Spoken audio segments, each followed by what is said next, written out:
านนะอ่ะเขามีแฟนเป็นผู้หญิงไหมหมายถึงก่อนหน้านี้เท่าที่เคยถามไม่เคยอะค่ะเคยมีแต่แบบเหมือนมีเพื่อนผู้ชายตั้งแต่แบบตอนเด็กแล้วอะไรเงี้ยมาบอกชอบเฉยๆแต่ไม่รู้ว่าแบบคบกันนานไหมหรือว่าอะไรยังไงแต่ว่าไม่เคยแบบมีผู้หญิงเลยเฮ้ยแล้วเราล่ะปกติคบผู้หญิงอยู่แล้ว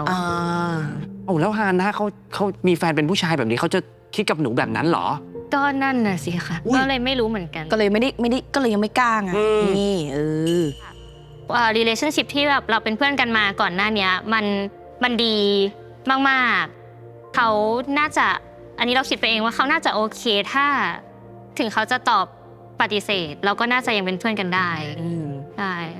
เอาเถอะสารภาพไปอาจจะไม่ทันนะไม่สมมติเนี่ยอาจจะไม่ทันนะอาจจะไม่ทันนะ